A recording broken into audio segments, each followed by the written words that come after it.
Discipline carries with it a lot of negative connotations. One may imagine a dreadful instructor or a term in canine boot camp for Fido and his always raising leg. However, there is another situation in life when a small amount of discipline may result in significant benefits. So before starting the video, let us discuss what financial discipline is. Watch the video till the end, and if you enjoy such content, make sure to like this video, subscribe to our channel, and turn on the notification bell icon to never miss another upload of ours. Here we begin.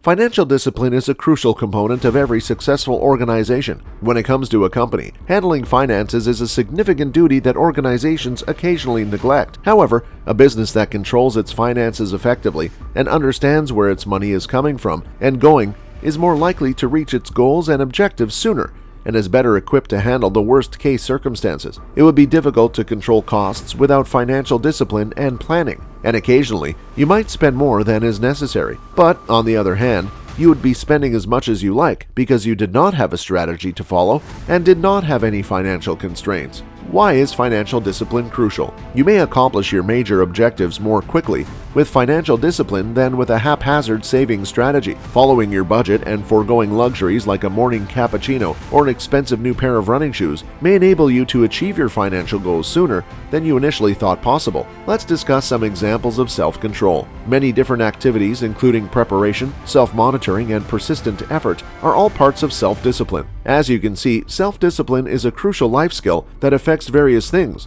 including healthy behaviors. Your mental and physical health will greatly benefit from having the self-control to get adequate sleep, eat a healthy diet, and give up unhealthy habits like smoking. Work. Self-control is crucial for the job and professional success since it helps you stay focused on achieving your objectives, no matter how big or little. Money management is also one of the things. Being financially disciplined is a necessary component of making sensible judgments. Here are some techniques to develop financial discipline, including defining clear financial objectives, creating a budget, conserving money, reducing spending, and formulating sound investment plans. Firstly, create a budget. Understanding where your money goes and where you want it to go is the first step to developing financial discipline. You must first determine how much money you have coming in and going out before you can create a budget. It's time to start tracking these data seriously if you don't already have a grasp on them. The simplest method is using a spreadsheet to list every purchase you make monthly. It's time to set some goals after you get your data down. For example, you might consider the lifestyle you wish to lead and then calculate how much money is required to maintain that lifestyle. Once you know your revenue requirements,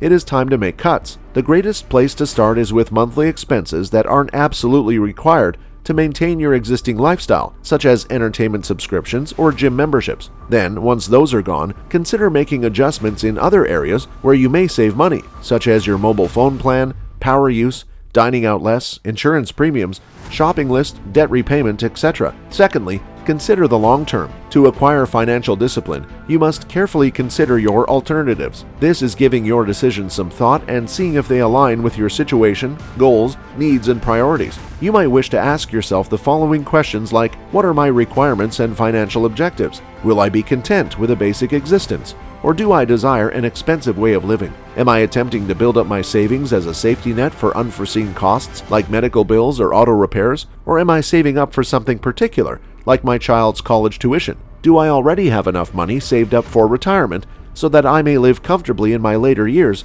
Or do I want to save more? Do I intend to accumulate enough wealth to retire when I want to? How far are these monetary objectives from becoming a reality? Anything else that might make reaching those objectives more difficult? Establishing a high-yield savings account. Setting aside money for savings, even if it's only $20 a month, regardless of one's present debt-to-income ratio, means that some money will start accumulating. Opening a savings account and setting up periodic deposits allows you to put a crucial aspect of financial discipline on autopilot. As of November 15, 2021, the FDIC reports that the national average interest rate on savings accounts is 0.06 APY. However, interest rates on some high-yield accounts can go as high as 1.5% to 2% APY. As a result, it's straightforward to make extra money just by setting money away in the first place by depositing money into a high-yield savings account. Reducing expenditures. Even with the greatest of intentions, people nevertheless overpay. Spending more than you make will occasionally happen due to a backlog of holiday present shopping, a very exciting summer, or a luxury trip abroad. If it persists, that's another matter. Reducing spending is a practical method for developing good financial discipline, but of course no method works for everyone. Still, by developing a budget, looking for deals, making extensive shopping lists, utilizing promo codes and coupons, and carefully keeping track of your expenditure, it might be simpler to make cuts and get closer to financial freedom. Next, don't forget to invest in retirement. Retirement planning is a topic that is frequently considered when thinking about the future. With a financial planner in Washington, D.C., you should develop a retirement savings plan and discuss an investment plan. Once you know your costs, include a certain amount of money in your monthly budget for savings. This might be the easiest way. Try saving 10% of each paycheck if you can, but even 5% will go a long way toward creating an emergency fund. Contributions to an IRA or 401k are one way to do this. Your age, income, savings, and debt determine the amount you should set aside. For example, you may donate 10% of your annual salary if you are under 40. For instance, it would be optimal for you to contribute $5,000 each year or $1,000 per month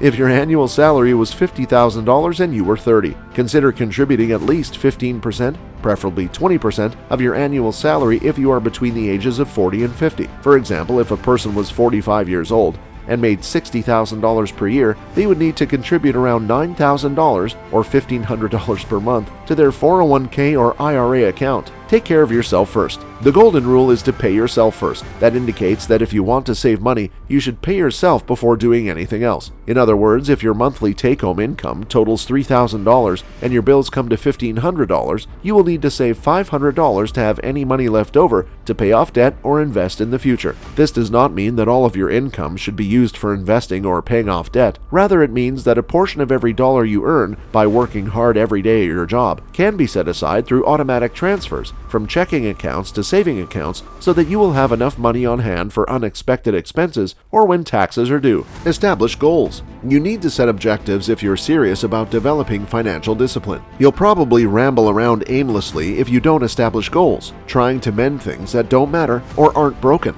Decide on your initial objective. Write it down, then develop a strategy to attain it. The strategy should provide deadlines for each milestone along the road, as well as periods for achieving each one. Making a goal is simpler than maintaining it, isn't it? Don't be hesitant to ask for assistance, since many individuals, like the financial planners at Brown Miller in Washington, D.C., desires nothing more than to see others succeed. Keep in mind that having long-term objectives gives your investments meaning. Moreover, your chances of remaining on course to meet your objectives will increase since our team of skilled specialists will match each investment with your level of risk tolerance and time horizon. Because they might not completely understand the power of compounding or time in the market, younger generations tend to put off saving. However, maintaining long-term objectives may encourage commitment and investment, providing compound interest to develop your money. The longer you invest, the greater your potential rewards. You will undoubtedly have possibilities to reinvest your gains to improve your prospective profit, so be adaptable.